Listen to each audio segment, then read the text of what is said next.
नमस्कार।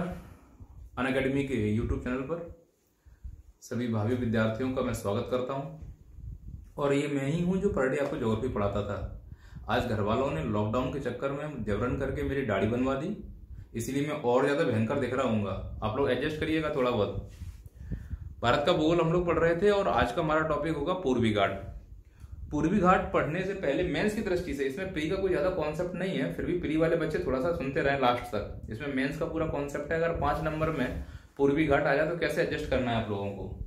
ये जो पूर्वी घाट आपको दिख रहा है, इसमें 2 शब्द हैं, पूर्वी प्लस घाट। पूरब का मतलब तो समझ में आ रहा है, दिशा से संबंधित है। घाट में 2 चीजें होंगी, मोटा मोटा जो मैं समझा रहा हूं उस हिसाब से। मेंस की दृष्टि में अपने की पॉइंट लेके जाइएगा। पहला मैदान और दूसरा पहाड़ियां। यानी कि जब भी मैं घाट बोलूंगा तो आप समझना कि एक ऐसा स्थल स्वरूप होगा जिसमें मैदान प्लस पहाड़ियां दोनों का सम्मुख हमको प्राप्त होगा। उदाहरण के लिए समझें कि अगर ये हमने भारत का प्रायद्वीप बनाया हुआ है तो भारत के प्रायद्वीप में यहाँ पर एक राज्य मिलेगा जिसका नाम मान लो उड़ीसा है, मान लो है ही यहाँ पर। और दक्षिण में तमिलनाडु के पास मिलेगा हमको कन्याकुमारी।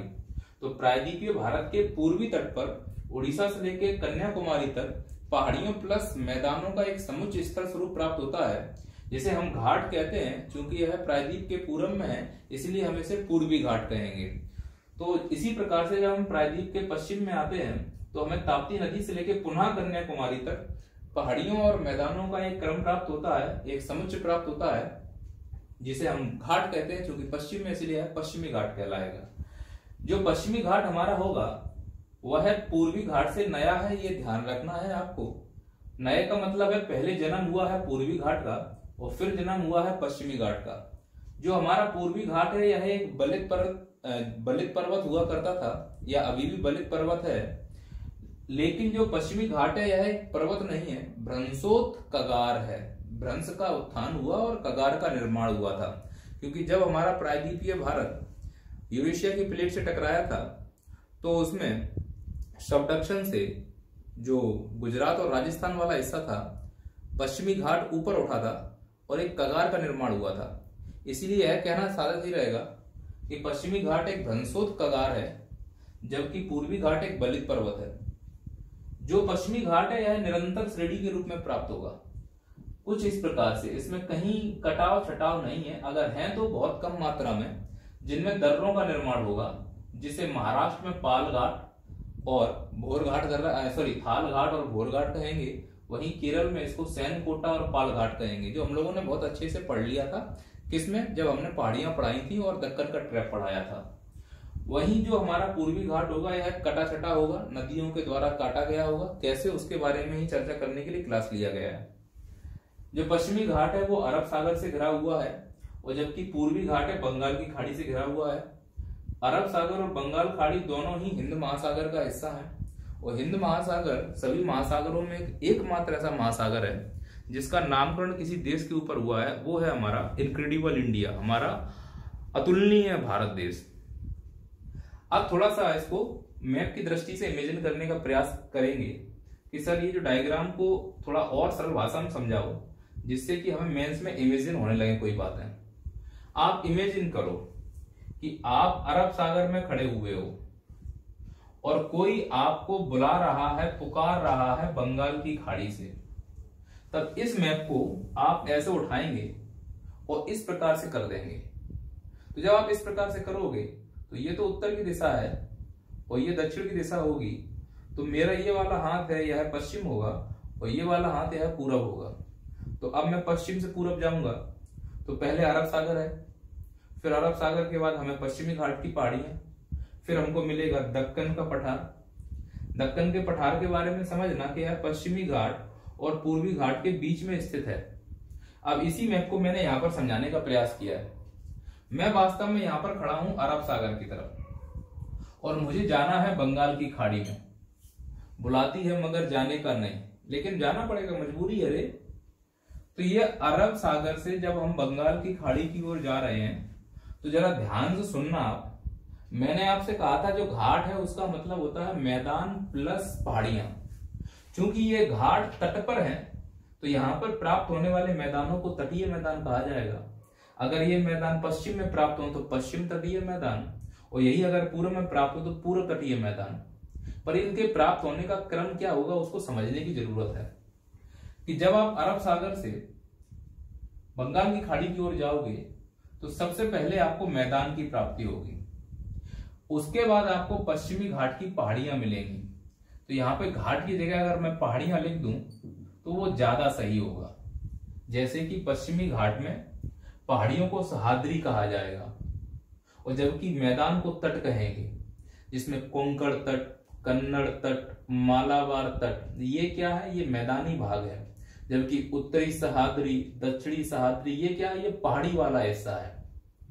तो जब हम तटीय मैदान से थोड़ा सा और आगे बढ़े तो हमें पहाड़ियां मिलती हैं। किस घाट की पहाड़ियां मिलेंगी? पश्चिमी घाट की। पहाड़ियों को पार करके हम कहां पहुंच जाएंगे? दक्कन के पठार पर। दक्कन के पठार के बाद हम कहां पहुंचेंगे? पूर्वी घाट। तो पूर्वी घाट का मतलब पूर्वी घाट की क्या मिलेंगी हमको? पहाड़ियां। और पूर्वी घाट के बाद हम कहां पहुंचेंगे? पूर्वी तटीय मैदान। माने मैंने सीधा सा कहने का ये मतलब है कि अगर ये तुम्हारी पहाड़ियां हैं पश्चिमी घाट की तो ये वाला जो क्षेत्र है ये मैदान हो जाएगा। ये वाला क्षेत्र क्या हो जाएगा? मैदान हो जाएगा।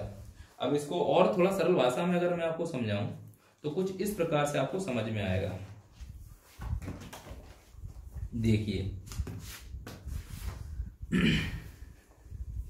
ये आप अरब सागर पे हो। कहां पर हो? अरब सागर। तो अरब सागर से आप जा रहे हो बंगाल की खाड़ी की ओर और जो पहाड़ियां हैं वो आपको कुछ इस प्रकार से प्राप्त होंगी।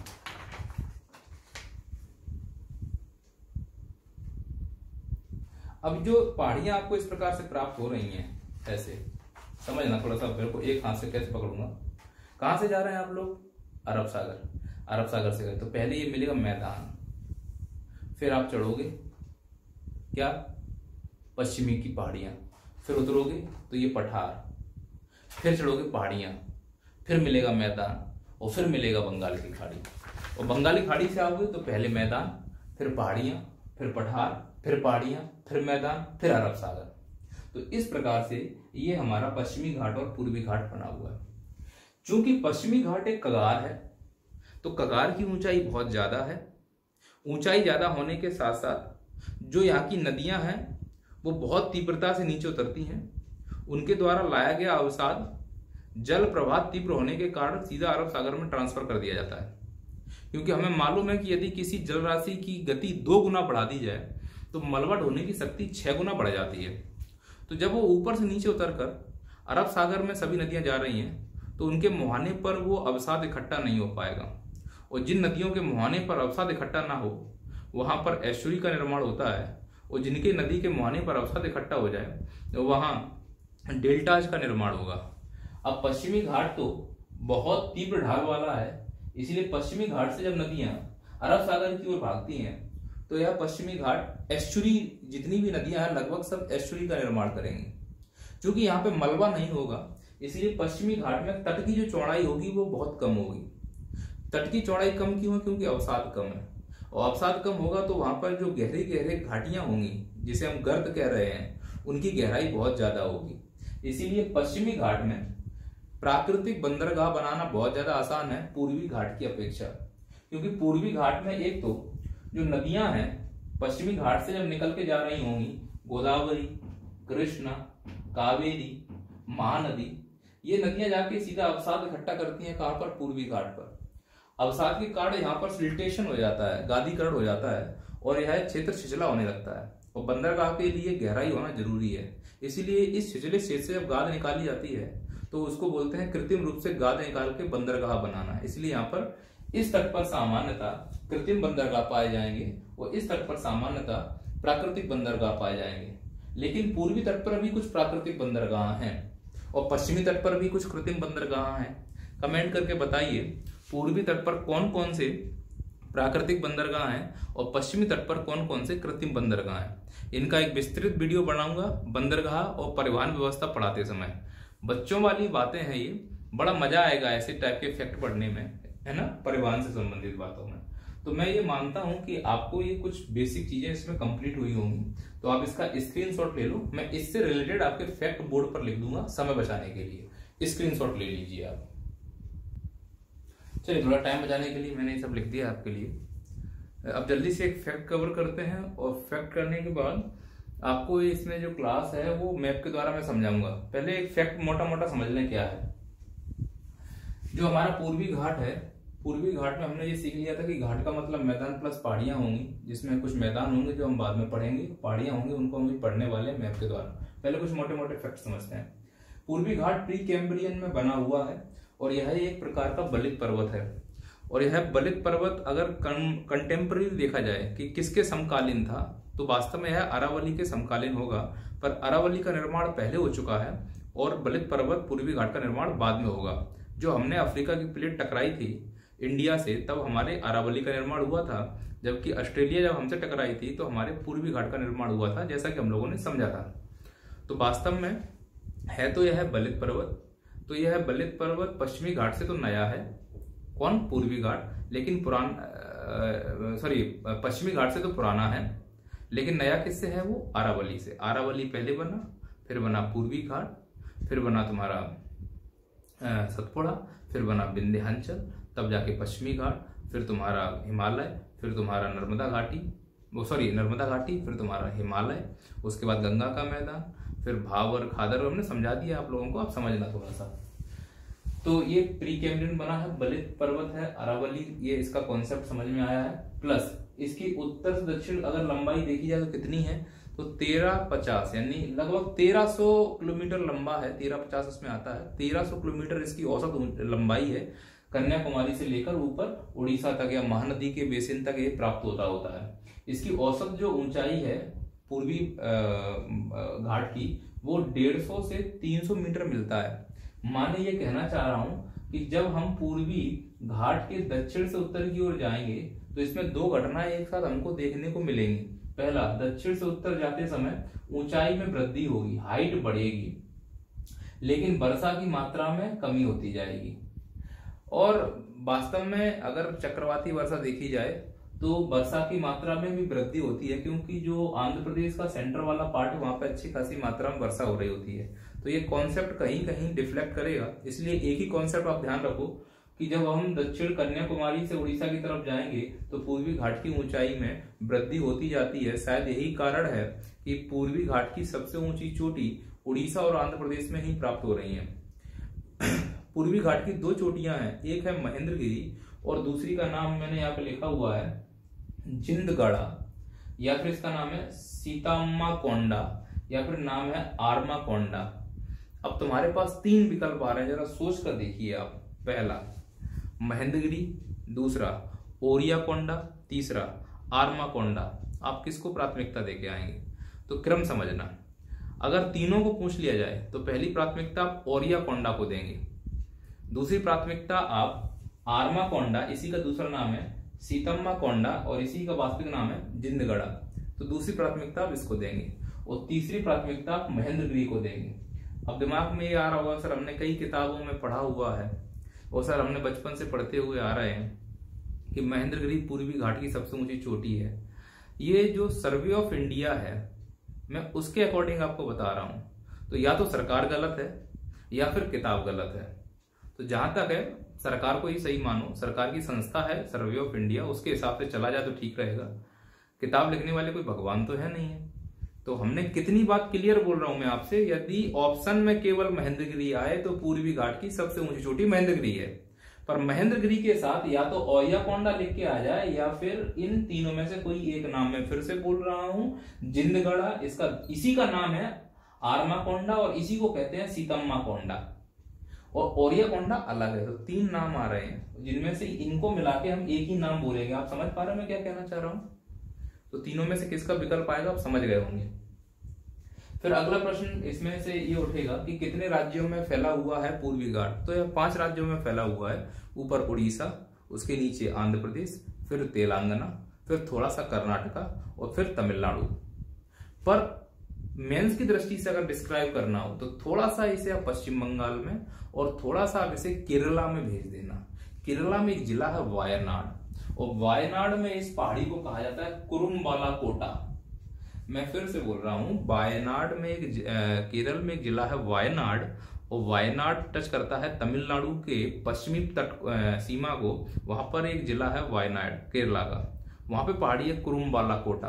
कुरुम्बाला कोटा का जो पूर्वी हिस्सा है वास्तव में वह पूर्वी पठार का अंग माना जाता है। ये कब आंसर आएगा आपका, जब आपको कथन दिए जाते हैं कि ये सत्य है या असत्य है कि पूर्वी घाट का थोड़ा सा विस्तार केरल में मिलता है, तब बोलोगे ये सत्य बात है। पूर्वी घाट का थोड़ा सा विस्तार पश्चिम बंगाल में मिलता है, तब बोलोगे ये सत्य बात है। मेरी बात समझ रहे हो? पर पीएससी पूछती है कितने राज्यों में, आंख बंद करके बोलोगे 5 राज्यों में, इससे ज्यादा वो पूछेंगे नहीं और आपको जवाब भी नहीं देना है। फिर इसके अलावा पूछा जाएगा, ये जो मैंने अगला पॉइंट लिखा हुआ है, ये एक निरंतर प्राप्त नहीं होती है, मतलब यह भ्रमशन में प्राप्त होगी। इस प्रकार से जस्ट मैंने अभी बात किया था, उत्तर दक्षिण फैली हुई है, निरंतर नहीं है। इसके कई सारे कटाव हुए हैं जो नदियों के द्वारा काटा गए हैं, महानदी, कृष्णा, गोदावरी, कावेरी, इनके द्वारा इसको काटा गया है। तो यह निरंतर श्रेणी के रूप में प्राप्त नहीं हो रही है, कटी छठी श्रेणी के रूप में प्राप्त होगी, इसकी ये विशेषता है।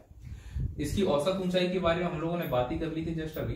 प्रमुख चट्टानें कौन कौन सी हैं, तो आप समझना इसमें। एक तो होता है यह किस प्रकार की चट्टानों की रचना से बना हुआ है। तो चट्टानों की रचना हुई है चार्नोकाइट से, खोंडेलाइट से और क्वार्टजाइट से। इसके आधार तल में चार्नोकाइट, खोंडेलाइट, क्वार्टजाइट। जो तुम्हारा चार्नोकाइट है वो दक्षिणी वाले भाग में प्राप्त होती है। ऐसे तुम्हारा पूर्वी जो दिख रहा है ये दक्षिणी हिस्सा है तमिलनाडु वाला, इसमें चार्नोकाइट और क्वार्टजाइट प्राप्त होती है, जबकि आंध्र प्रदेश और उड़ीसा में खोंडेलाइट प्राप्त होती है।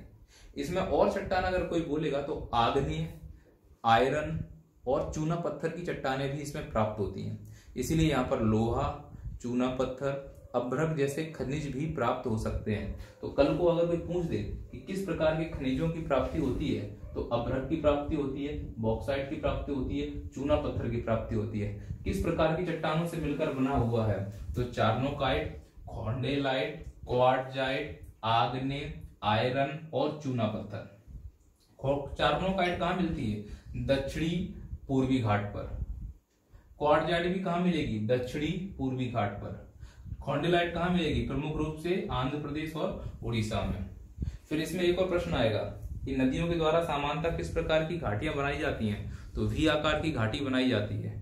क्या आप दक्षिणी भारत में यू आकार की घाटी नदियां बना सकती हैं? सामान्यतः ऐसी यू आकार की घाटी हिमालय में प्राप्त होंगी, लेकिन अगर ये पूछा जाए क्या दक्षिण भारत में कुछ नदियों के द्वारा यू आकार की घाटी बनाई जाती है, तो उत्तर देख के आओगे जी हाँ, दक्षिण भारत की कुछ नदियों के द्वारा। किन के द्वारा वो समझेंगे, लेकिन दिमाग में रखना कि दक्षिण भारत में भी यू आकार की घाटी बनाई जा सकती हैं। सामान्यतः यू आकार की घाटी हिमालय में ही प्राप्त होंगी। भी आकार की घाटी, आई आकार की घाटी, यू आकार की घाटी, लटकती घाटी, इन सब घाटियों का संबंध हिमालय क्षेत्र से है। पर ये सभी प्रकार की घाटियां प्रायद्वीपीय भारत में मिले ये जरूरी नहीं है, लेकिन किसी क्षेत्रों में यू आकार की घाटी का दिखा है, इसलिए अगर ऑप्शन में आता है तो ध्यान रखना, बहुत बड़े ऑप्शन में आएगा तब कि क्या मिलती हैं, तो हाँ संभवतः कहा जा सकता है कि यू आकार की घाटी का संबंध थोड़ा बहुत जोड़ा जा सकता है प्रायद्वीपीय भारत से। फिर आपसे ये पूछा जाएगा कि इसमें कौन कौन सी जनजातियां निवास करती हैं पूर्वी घाट में, तो आप राज्य के हिसाब से, क्योंकि 5 राज्यों में फैला हुआ है, उड़ीसा, तेलंगाना, आंध्र प्रदेश, कर्नाटक और तमिलनाडु, तो मैंने 3 राज्यों की जनजातियों के बारे में स्पष्ट किया है। हमने एक कभी सुना था पेंडा कृषि आंध्र प्रदेश की, झूम कृषि, समझ में आ रहा है, एमपीपीएससी मेंस ने पूछा था, तो उसके हिसाब से मैं जनजातियों के बारे में थोड़ा समझा दे रहा हूँ। 3 नंबर में पूछ लेगा कि पूर्वी घाट में कौन कौन सी जनजातियां निवास कर रही हैं, तो उसके नाम बताने पड़ेंगे। तो उड़ीसा में जो पूर्वी घाट से संबंधित, जो पहाड़ियों संबंधित जनजातियां हैं, वो वास्तव में है जुआंग, चेंचू, संथाल, हो और खरिया। ये वो जनजातियां हैं जो उड़ीसा राज्य से संबंधित हैं और यह पूर्वी घाट पर निवास करती हैं। वहीं आंध्र प्रदेश राज्य में जो जनजातियां पूर्वी घाट में निवास करती हैं, अब जनजातियां हैं तो पहाड़ी पर ही निवास करेगी, मैदानी भाग में तो निवास कम ही कर रही होंगी, तो इसका मतलब घाट के किस भाग की बात कर रहे हैं हम लोग, पहाड़ी भाग की बात कर रहे हैं। तो इसमें है कोडस, सांवरा, चेचुस और गढ़वा, ये आंध्र प्रदेश की जनजातियां हैं जो पूर्वी घाट से संबंधित हैं। वहीं तमिलनाडु की जनजातियां हैं जिसमें कोटा, टोडा, बड़गा, ये सब है जनजातियां, ये तमिलनाडु संबंधित हैं। अब मुझे कोटा, टोडा, कुंटा, कुनियन, ये जनजातियां तमिलनाडु संबंधित है। इनमें से कौन सी जनजाति तमिलनाडु संबंधित है, इनमें से तमिलनाडु की कौन सी जनजाति भैंस का पालन करती है और कौन सी जनजाति में पुरुष प्रथा के स्थान पर महिला प्रथा है, मतलब पुरुष प्रधान समाज के स्थान पर महिला प्रधान समाज है, यह किस जनजाति में प्रचलित है? कमेंट करके बताइए। कौन सी जनजाति भैंस पालन करती है दक्षिण भारत के तमिलनाडु में? ये भी कमेंट करके बताइए। फिर जनजातियों के बारे में हम बहुत डिटेल से पढ़ेंगे। पूर्वी घाट से संबंधित कौन कौन सी फसलें हैं उसके बारे में थोड़ा समझने की जरूरत है। देखिए, इसमें चावल होता है पूर्वी घाट में, मक्का भी होता है, तंबाकू भी होता है और गन्ना भी होता है। अब आपसे कभी पूछा जाए तंबाकू अनुसंधान केंद्र भारत के किस राज्य में स्थापित है? कमेंट करके उत्तर बताइए। तंबाकू अनुसंधान केंद्र किस राज्य से संबंधित है और किस शहर से संबंधित है? बहुत फेमस क्वेश्चन है, आपको ये आना चाहिए। इसके बाद पूर्वी घाट में कुछ राष्ट्रीय उद्यान भी है, उनके बारे में देख लेते हैं। सिम्पलीपाल राष्ट्रीय उद्यान, भीतरकनिका राष्ट्रीय उद्यान, दोनों ही उड़ीसा से संबंधित हैं। और सिम्पलीपाल तो इसलिए फेमस है क्योंकि यहाँ पे उड़ती हुई गिलहरी प्राप्त होती है। तो इसके हिसाब से थोड़ा सा समझते हैं कि सिम्पलीपाल और भीतरकनिका राष्ट्रीय उद्यानों का संबंध किससे है? पूर्वी घाट से है। अब आपको कमेंट करके बताना है पूर्वी घाट में इसके अलावा और कौन कौन से राष्ट्रीय उद्यान हैं। पूर्वी घाट में हमको दो बहुत बड़ी झीलें मिलती हैं, एक पुलिकट झील जो आंध्र प्रदेश और तमिलनाडु की बाउंड्री पर स्थित है, और एक केलोरी झील जो आंध्र प्रदेश के मैदानी भाग में, ध्यान करो जो मैंने बताया था कृष्णा और गोदावरी के बीच में स्थित है, ये भी आप यहाँ पर लिख सकते हो। इसके अलावा चिल्का झील का संबंध भी पूर्वी घाट से ही है। तो तीन बड़ी झीलों का संबंध पूर्वी घाट से है, चिल्का उड़ीसा, कोल्लेरू आंध्र प्रदेश, पुलिकट आंध्र प्रदेश प्लस तमिलनाडु। अब आपसे पूछा जाएगा कि मुझे एक बात बताओ कि जो पूर्वी घाट आप पढ़ा रहे हो इसकी जो कुछ पहाड़ियां होंगी, तो इन पहाड़ियों को मैंने राज्य के हिसाब से बांट दिया है और मैप के द्वारा मैं समझाऊंगा। पहले मोटा मोटा आप इसके नाम को समझ लें। जैसे उड़ीसा में जो पहाड़ियां हैं पूर्वी घाट संबंधित, उनके नाम सुन लो। गड़जत पहाड़ियां, असिया पहाड़ियां, टिकरपाड़ा पहाड़ियां, ये तीन पहाड़ियां हैं जो मैं मैप में समझाऊंगा। इनका संबंध किनसे है? पूरी तरह से उड़ीसा राज्य से। फिर उसके बाद हम लोग आंध्र प्रदेश में आएंगे, तो पूर्वी घाट की आंध्र प्रदेश में जो पहाड़ियां हैं वो है वेलिकोंडा, पालकोंडा और नागरी, जिनको हम मैप में समझेंगे। वहीं तेलंगाना में दो हमें पहाड़ियां मिलती हैं, एरामल्ला और नल्लामल्ला। एरामल्ला और नल्लामल्ला पूर्वी घाट की पहाड़ियां हैं जो वास्तव में वर्तमान में तेलंगाना राज्य में स्थित हैं। तमिलनाडु में जब हम आते हैं तो पूर्वी घाट की कुछ पहाड़ियां मिलेंगी, जावेदी, सेवरॉय, पंचमलाई, सिरुमलाई और बिरुशनाथ। जावेदी, सेवरॉय, पंचमलाई, सिरुमलाई और बिरुशनाथ, इनका संबंध किनसे है? तमिलनाडु से। पालनी दक्षिण भारत की पहाड़ियों का हिस्सा है, पूर्वी घाट और पश्चिमी घाट का नहीं। दक्षिण भारत की पहाड़ियों में हमने नीलगिरी, अन्नामलाई, कार्डामम, पालनी और नागरकोइल किया था, याद है कुछ?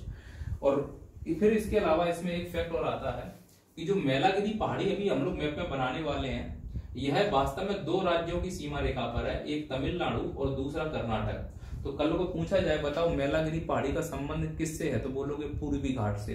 किस राज्य में है? तो एक राज्य में नहीं है, दो राज्यों में फैली हुई है, पहला कर्नाटक और दूसरा तमिलनाडु। फिर एक और पहाड़ी आएगी शेषाचल पहाड़ी। शेषाचल पहाड़ी का संबंध कर्नाटक प्लस आंध्र प्रदेश से है। तो पूर्वी घाट की दो पहाड़ियां ऐसी हैं जिनका संबंध दो राज्यों से है, एक है शेषाचल और दूसरी है मैलागिरी। मैंने याद करो कि जब मैंने कहा था दक्षिणी कर्नाटक का पठार जब तमिलनाडु के पठार से मिलता है, तो तमिलनाडु का पठार नीचे है, कर्नाटक का पठार ऊपर है, और इसी कर्नाटक के पठार से मैलागिरी को काटते हुए कावेरी नदी जब नीचे गिरती है तो हॉगन कक्कल जलप्रपात बनता है। तो इससे स्पष्ट होता है कि मैलागिरी वास्तव में तमिलनाडु और कर्नाटक के पठार के बीच में स्थित एक पहाड़ी है जो पूर्वी पठार का जो पूर्वी घाट का हिस्सा है। समझदार बच्चे को यहाँ पर इशारा काफी है। तो ये मानता हूँ कि जो मोटा मोटा मैंने बात की है ये समझ में आ रहा होगा। फसल की दृष्टि से एक और बात समझना आप कि जो भी मैं आपको पहाड़ियां बनाऊंगा, दक्षिण भारत की पहाड़ियों की ऊंचाई कम होगी, तो ऊंचाई कम होगी तो यहाँ पे गर्मी ज्यादा होगी, और ऊपर जैसे जैसे बढ़ते जाओगे तो गर्मी कम होती जाएगी, क्योंकि एक तो पहाड़ियों की ऊंचाई बढ़ रही है और इसके अलावा अक्षांशीय दूरी भी बढ़ रही है विषुवत रेखा से। तो दक्षिण में विषुवत रेखा के पास हो तो गर्मी ज्यादा है प्लस ऊंचाई भी कम है, जबकि ऊपर जाते हो तो एक तो विषुवत रेखा से दूरी है प्लस ऊंचाई भी ज्यादा है। इसीलिए दक्षिणी तमिलनाडु में गर्मी ज्यादा पड़ती है और उत्तरी तमिलनाडु में पहाड़ी क्षेत्र में गर्मी कम पड़ती है। इसका कारण क्या है वो समझ में आ रहा होगा आप लोगों को। तो ये थोड़ा मैंने आपको फैक्ट की दृष्टि समझाया है। एक बार और हम इसको मिटा के एक मैप के द्वारा आपको पूरा ये सब फैक्ट को क्लियर करूंगा, तो आप इसका स्क्रीनशॉट ले लीजिए। चलिए, मेरे पास थोड़ा समय का अभाव है, मार्कर का अभाव है, प्लस डिजिटल बोर्ड का अभाव है। मैंने कोशिश की है कि आप समझ जाएंगे, कुल मिला के फैक्ट है।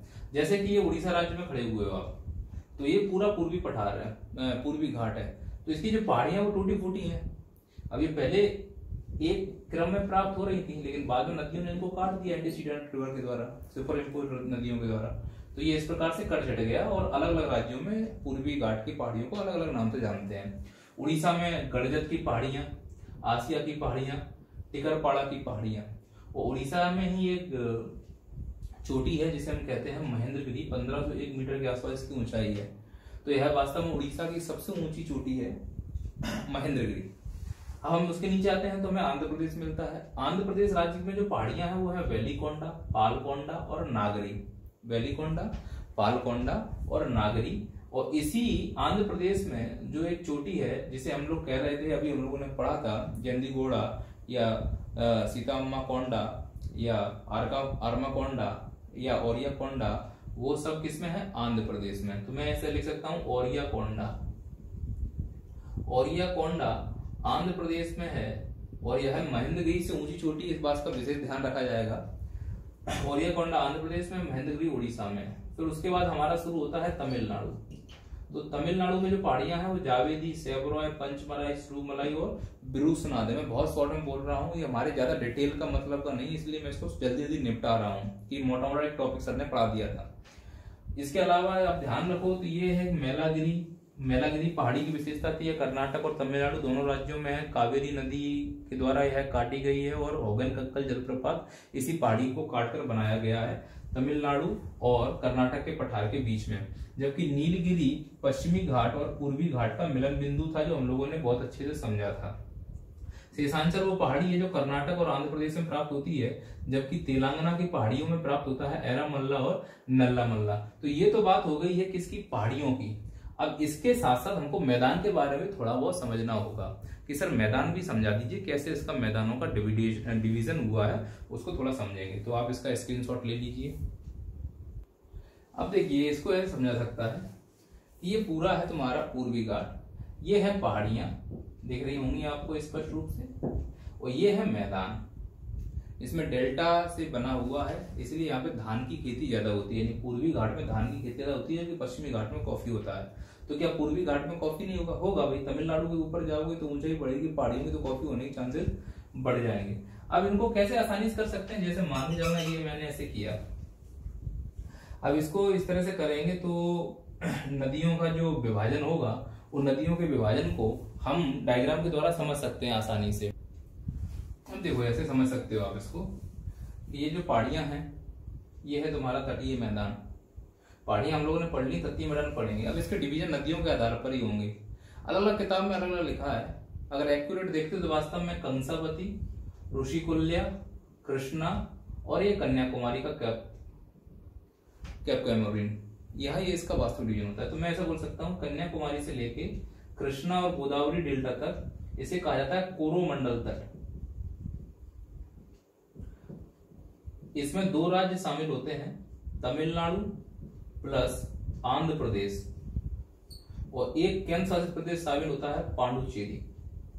किसमें? कोरोमंडल तट में। वहीं कृष्णा से लेके ऋषिकुल्या तक, अगर मैं इसको कहूं तो यहां महानदी भी हो सकता है। इसे हम कहते हैं उत्तरी सरकार।